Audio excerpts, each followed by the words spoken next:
those who are joining us out in the virtual space. We welcome you all to this great event to celebrate the finale of the Route 66 Ride for Literacy.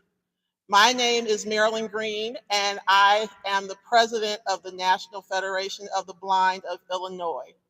We are so excited to have all of you here with us. We thank our partners who are in the room. We welcome you to explore the tables that they have after the event ends. We also want to thank the national hockey team for bringing the Campbell Trophy. So those of you who are hockey fans know what that is. I did not. So for those of you who are in the room, we welcome you to go touch the trophy. If you like, you can do that after the program is over, making sure that everyone knows about that. But we definitely want to thank our partner here at the Harold Washington Library, the Assistive Resources and Talking Book Center. Please give them a hand.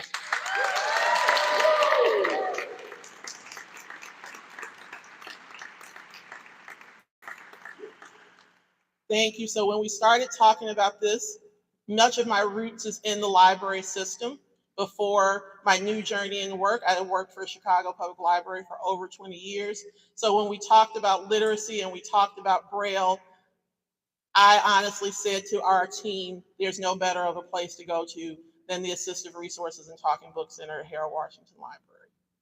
We thank you all for being here, and I will be coming back up later, but now I'm going to pass it over to Courtney from the Assistive Resources and Talking Book Center. Thank you, Courtney.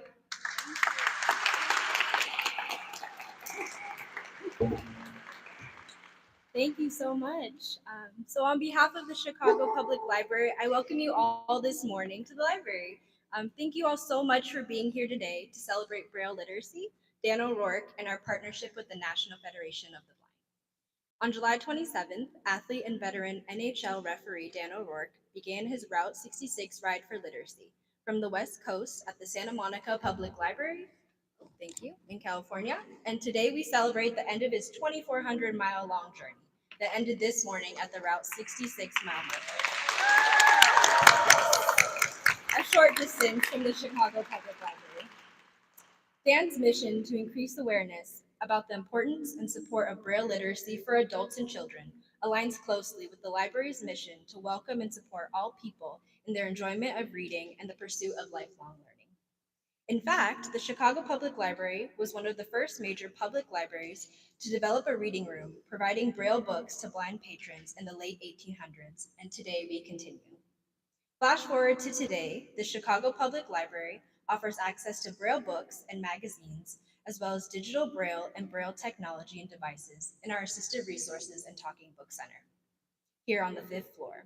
So the National Federation of the Blind and Dan O'Rourke, we consider you modern-day heroes for your work. And now it is my honor to introduce Mark Riccobono, the elected president of the National Federation of the Blind, who has been a lifelong advocate for people with low vision and blindness. After completing a degree in business administration, majoring in marketing, and minoring in economics, Mark worked for some time in education before becoming the executive director of the Jernigan Institute, a position he held until his election as the president of the National Federation of the Blind in July of 2014.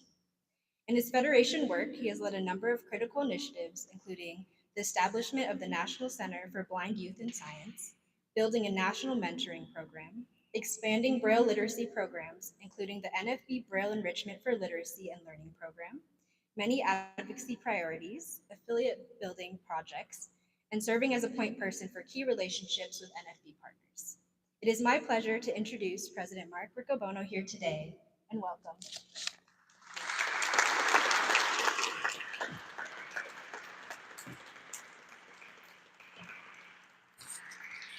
Well, thank you very much, Courtney, for that introduction, and good morning, everybody. What a great day. Brings me tears of joy. Oh no, that was the rain. It just goes to show you that the Federation turns out, regardless of what the weather is, for big events. This is an important moment, and one thing I'd like to reflect upon is teamwork. The National Federation of the Blind was an organization founded in 1940 by blind individuals from 7 states, including the great state of Illinois. And it's so wonderful to be here at this wonderful institution here in Chicago that celebrates literacy every day. This beautiful library to celebrate this moment. Those 7 states had to elect a leader, and they elected Jacobus Tenbroek, who came originally from Alberta, Canada. And he became a brilliant scholar of the United States Constitution. And to some extent, we're fulfilling a circle here of mentorship and trust by inviting Dan O'Rourke up to the podium, which I will do very shortly. His roots come from that same town in Canada. And it's incredible to think about the many hundreds of things that blind people have done to get us to this moment here today.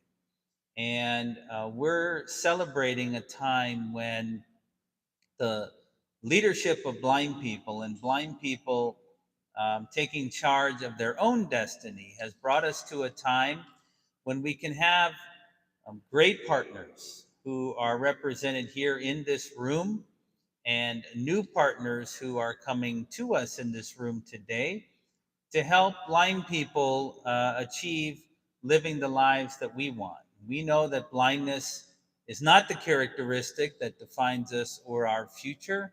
And every day we work to raise the expectations of blind people because we recognize that low expectations create obstacles between blind people and our dreams. In 1940, it was a small circle of blind people that believed in this idea. Today, it's a nationwide network of blind people, but also very strong partners who have come to understand that it's not only our aspiration for the future, but in fact, there are non-blind allies who believe so strongly in the work that we're doing that they're willing to put themselves out there and do what they can in any crazy form they can do it to promote our mission. Now, when someone says, I'm thinking about biking Route 66, you say, well, you couldn't think of anything else interesting to do or what? But then when they say, and we'd like to do it to promote the mission and the message, blind people across America, that is a dedication to our cause that is truly admirable. So nothing happens because of one person. It really happens because of a whole team. And first of all, before I invite him up here, I want to honor the many, many people who supported Dan along his way, not just the thousands of members of the Federation who were sending messages, cheering him on, providing support in local communities, but certainly Dan's family, Dan's wife, April, who can tell us all the behind-the-scenes stories later about everything. But April, thank you for your work to support this effort. And of course, want to also acknowledge Dan's father, who has been the inspiration for this entire effort. So really proud to have had the opportunity to meet Tom. You can give him a round of applause. It's okay.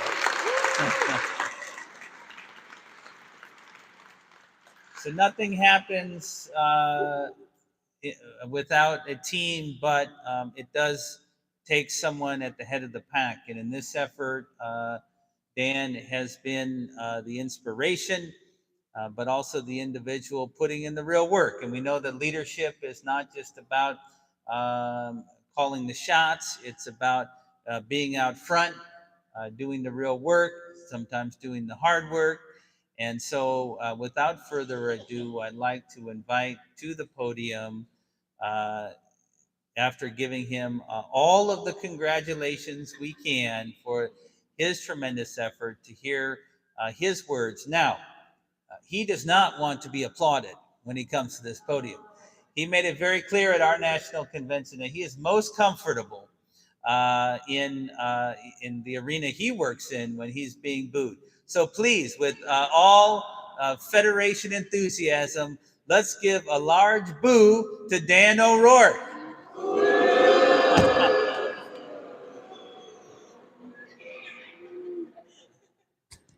Thank you very much, Mark. Right.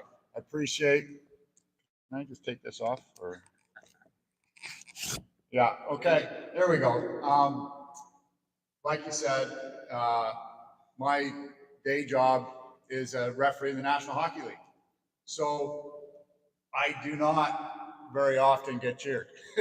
So when I'm at work, that's the sound I'm accustomed to. But to give you guys a little bit of background on why I chose to do this, what brought me to this point, I've spread this message all the way across and talked about my father, and this is when it gets a little tough.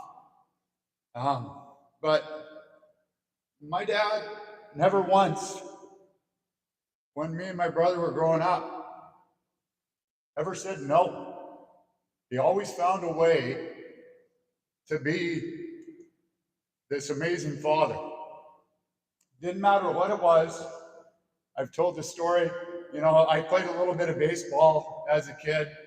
I could throw the ball with a lot of velocity. Couldn't hit anything, you know. The batting part of it, I had to crowd the plate and hope they hit me to get on base. But if I had to pitch coming up on the next weekend or whatever, I'd ask Dad, hey, I got to work on this. And he'd be out in the yard, down in the crouch, hoping to catch the ball that I'm throwing at him. And truly, if he didn't pick it up right out of his hand and I didn't hit the glove square, he was probably going to wear it, you know, off his shin, off his shoulder. But he was always there for us. And he lived the life, and he found a different way to do things. And that inspired me to do what I do. And to be, I've been very fortunate in my life. I've been successful in the job that I've chosen. And I have to give that thanks to my parents for instilling that. Why I chose to sort of back Braille literacy is Dad has RP, and he's, you know, been losing his sight slowly over the years. I remember for as long back as I can helping Dad at night and guiding and things like that. But we also, I could never understand, well, I could understand a little bit, but Dad kind of pushed back about learning Braille and using a cane. And I think part of that is some of his stubbornness that he passed on to me that allowed me to do this ride. But now, you know, he's fought back on that. But about 3 days ago, he let me know that he's going to commit to learning Braille. So that's,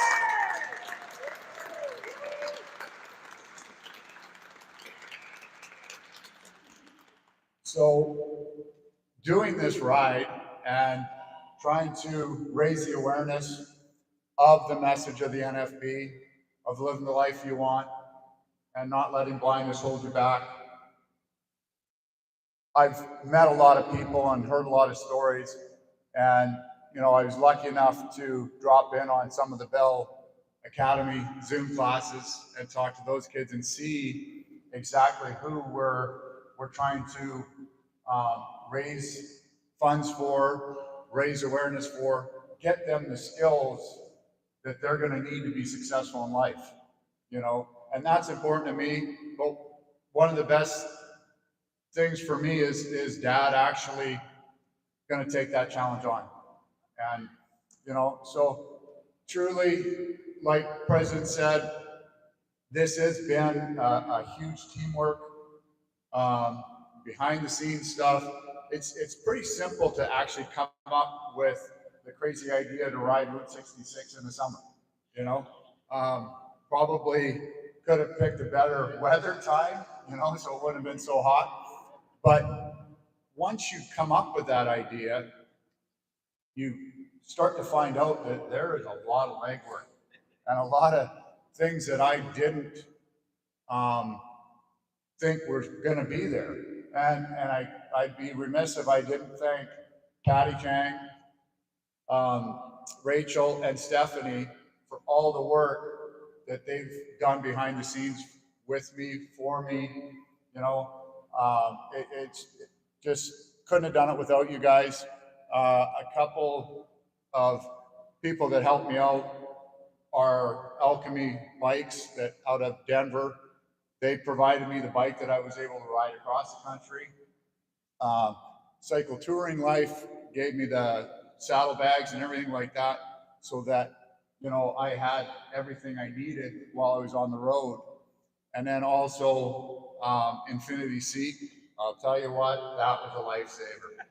You know, to ride that much time and not really have any issues on my rear end, it was pretty good.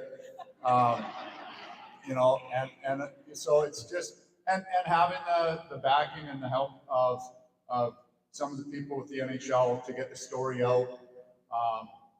Also, Mike Russo at The Athletic has written a story or two for us to get this message out. I'm probably forgetting one or two people, but I truly couldn't have done this without my wife. You were awesome. And yes, absolutely.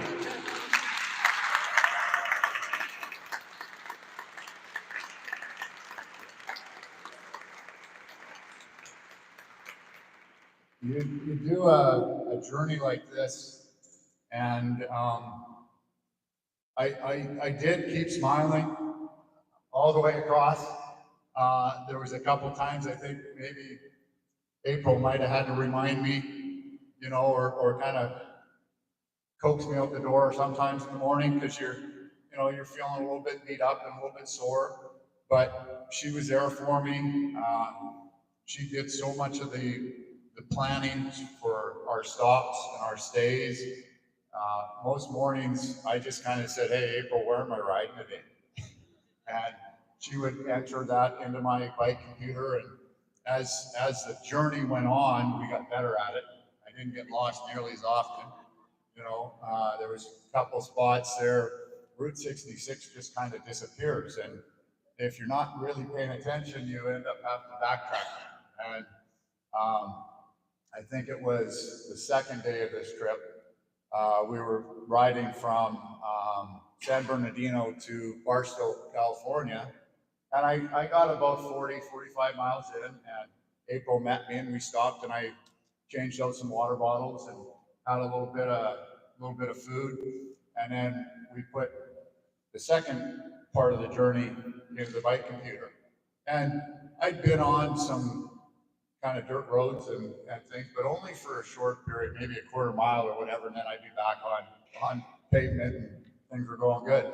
Well, this day, the second part, I don't know what the computer and the GPS was doing, but I ended up on a dirt road, and I was like, okay, this is all right. I've been here before. But then the dirt road turned into kind of an ATV track, and it just kept getting smaller and smaller and smaller. And I could basically see Route 66, you know, off in the distance, but I couldn't figure out how to get to that point. And as I'm riding in the middle of the desert, I see two great big huge mountains straight in front of me, and that's where the computer keeps telling me it wants me to go. And at this time, it's about 12:30, 1 o'clock, about 112, 115 degrees outside. And I called April, thank God I had service. I go, hey, honey, I think I'm going to be a little bit delayed because I have to turn around and go back. Because if something bad happens here, you know, I think the next person I was going to meet were going to be some buzzards that were picking at me there if I would have been stuck out there in that desert. So, but as we did this, we got better at it. I think we're sort of also thinking about doing something in the future as well. We've said it across the country as we've stopped at the pit parties and that at the different places that, this was a pretty busy summer for us. And April kind of was just told that she was doing this. She didn't really get a huge vote. So next summer is more for April. But I think the following summer, we'll probably try to come up with another adventure to do. And we'll definitely get it started a little bit earlier. So we've got a little bit more time to plan and hopefully have a bigger footprint and a bigger presence and be able to get this message of the NFB out and Braille literacy and how important it is. But truly, I appreciate all the support that the NFB has given me, all the members, all the notes. I read pretty much every Facebook comment that came in, Instagram comment that came in, and that helped me to get across Route 66, and having that why of the kids and getting them in a place where they can be successful and live the life they want. That's what kept me pedaling. And we had one of the kids at the event last night that was they told some jokes towards the end of the night. And I recognized 2 or 3 of the voices right away from the kids that I talked to in the Bell Academy on their Zoom calls.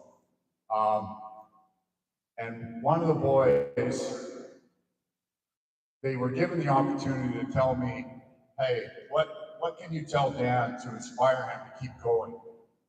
And one of these kids says, matter of fact, he goes, I think you're going to come up against some big hills and there's going to be some hard days.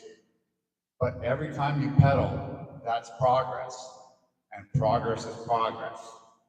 And I sat back there for a second. I went, how old are these kids in the Bell Academy? Because I thought that was an awfully mature response. And this kid, as proud as can be, goes, I'm 9. I went, holy smokes. I said, you're going to be all right.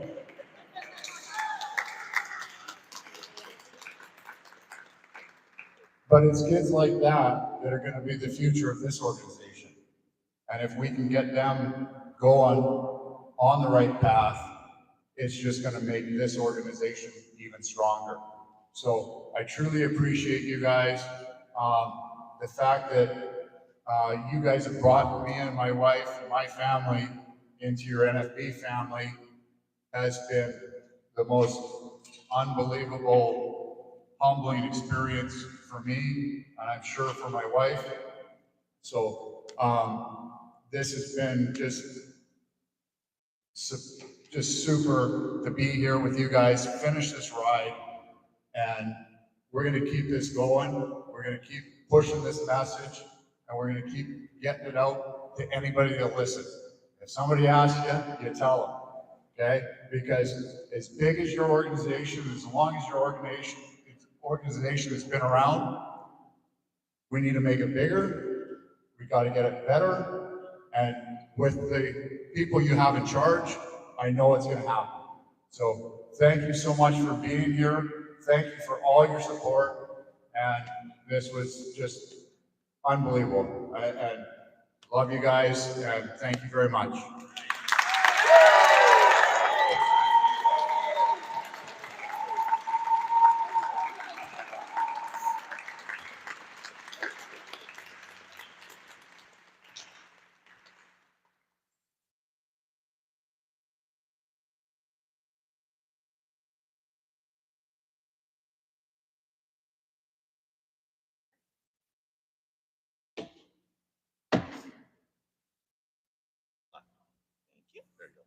Hello again, this is Marilyn Green. So I want you to know the National Federation of the Blind knows that blindness is not the characteristic that defines you or your future. Every day we raise expectations because low expectations create obstacles between blind people and our dreams. You can live the life that you want. Blindness is not what holds you back. Together with love, hope, and determination, we transform dreams into reality. For those of you who don't know, that is the 1 minute message of the National Federation of the Blind. And we work every day to live that message in the work that we do. The National Federation of the Blind, at our core, we are an advocacy organization. We have so many programs. Many of you who know me know that I don't talk a lot, but I can talk about the National Federation of the Blind for a long time. So let me tell you about some of the wonderful work that we do in our organization. We have, as Dan just rode across Route 66 to raise awareness about Braille literacy, we have our Braille Enrichment for Literacy and Learning program for children between the ages of 4 and 12.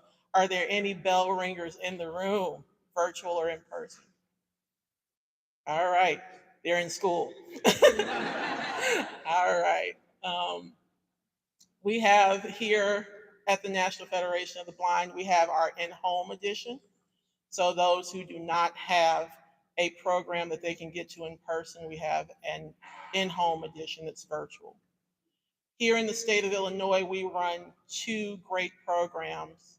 We have a 2-week day program that we work in partnership with the Chicago Lighthouse, and we have a residential program in Springfield. So if you know any children between the ages of 4 to 12 who could benefit from Braille literacy, from learning independence, from exploring the streets of Springfield, the streets of Chicago, with adult blind mentors who can demonstrate to them that we can live the lives that you want, please tell them about the National Federation of the Blind and our BELL program. We have the largest national scholarship program in the country for blind students. We give 30 scholarships at the national level, $8,000. That's not anything to sneeze at. We have our state program here in Illinois. So if you're doing a undergraduate, graduate, or doctoral program, and you're a blind student, you can apply for our national and our state program here in Illinois. We're coming up to our state convention here in Illinois. The weekend of October 13th, we welcome you all to come and see what we do in the National Federation of the Blind of Illinois, to explore the exhibit hall, to hear the presentations, to hear about the philosophy and the organization of the National Federation of the Blind. It's our culminating event where we celebrate our accomplishments, but we also invite others to talk about things that are related to the arena of blindness. We welcome you to come. You can go to our website at www.nfbofillinois.org to get registered. We're looking forward to having a great turnout for that event. We're going to be in Naperville, Illinois, so just a little west of Chicago for those who are here. We also have, many of you know, we do congressional advocacy. Each and every year we go our white canes tapping up to Capitol Hill, and we advocate for blind people. And from what I've heard from many, they enjoy seeing us each and every year. So I've talked about our programs. I've talked about who we are in the National Federation of the Blind. We are a community of members and friends who believe in the hopes and dreams of blind people. I thank you so much for being here, and I turn it over to Denise Avant, First Vice President of the National Federation of the Blind and the President of the Chicago chapter of the National Federation of the Blind of Illinois.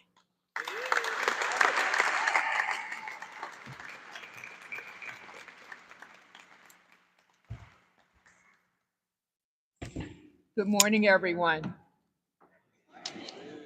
Before I thank all of those who have made this event possible, there's just a little bit that I'd like to share with you about me. I am a strong advocate of Braille literacy. I know that there is definitely, statistics have shown that there is a strong correlation for blind people who know Braille and successful employment. I have been reading Braille ever since I was a teenager. It didn't start out that way for me because when I was a small child, I had the ability to read some print, although my face was about 2 inches from the page. The print had to be large. It had to be black on white. I had to have good lighting in order to be able to see the print. But when I got to high school, I had the opportunity to learn Braille. And I will say that initially I resisted because nobody ever told me anything about Braille and that I needed it. But then I slowly understood that none of those things, none of those barriers or things that I would have to do to be able to keep my own class notes or to do a presentation, I wouldn't have to worry about whether I could physically see a page. If I only would just learn Braille, that would be the thing that would help me in my life and take a lot of pressure off of me. So I did learn Braille when I was in between my freshman and sophomore year of high school. I slowly began to use it in college. And because I slowly began to use it in college, I was able to take and keep my own notes when I decided that I wanted to go to law school. I was able to maintain employment at the Will County Legal Assistance Program and the Office of the Cook County Public Defender for over 32 years uninterrupted.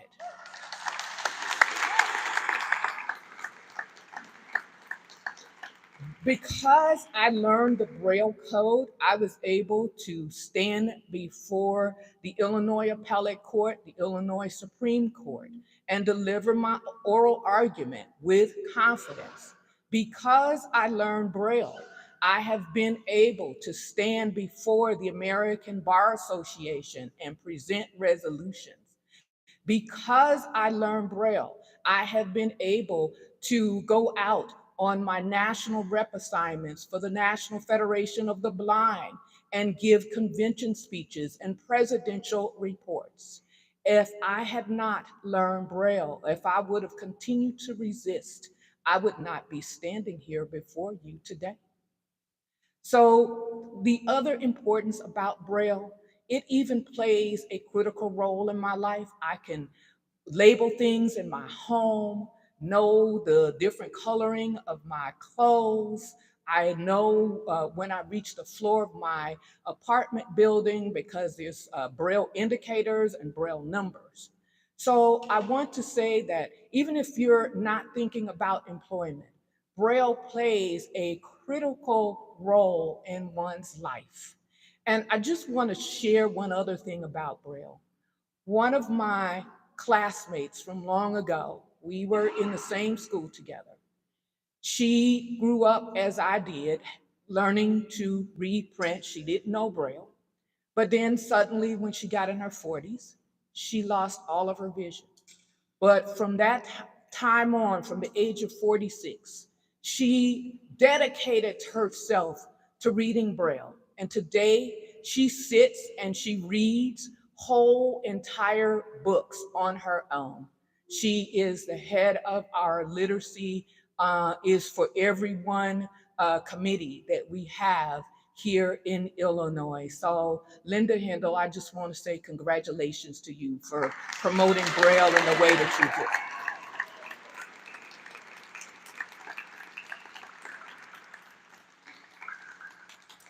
So I am going to try to demonstrate my use of Braille because I was given some last minute instructions. So I have to remember, I don't have to try to remember everything. So first of all, let me say thank you to all of our partners. the Chicago Public Library Assistive Resource Center, Talking Book Center, I'm sorry, the Chicago Lighthouse, Achilles International, Humanware, the Mayor's Office of People with Disabilities, and also Horizons for the Blind. Now, when we conclude this program, you'll be able to go around to the tables for the Mayor's Office of People with Disabilities, Humanware, Achilles, also, let's see, I'm sorry, the Chicago Lighthouse. And you'll be able to visit with them and talk to them about the programs that they have. You will also be able to go around to the number of tables where Braille is being demonstrated. We have Braille alphabet cards. There are people who can write your name in Braille if that's what you want. There are people who are going to show you how to write with a slate and stylus, how to use a Braille writer, how to use a refreshable Braille display or note taker. So we have all these things. And I'm sure you'll like the next thing. We have some food for you. We have a continental breakfast. And when this is over, there'll be somebody who can direct you as to where to get the food. So once again, I just want to say thank you to all of our partners in this event. We really appreciate you. Also, thank you to those of you who have come out on this very rainy morning, have walked from Adams and Wabash with us all over, way over to the library. For those of you who have joined us, we really do appreciate it. Now, for those of you who were part of the core planning committee, I will ask you to please join me at the microphones for our picture taking session. And I think that brings a conclusion to our events for this morning.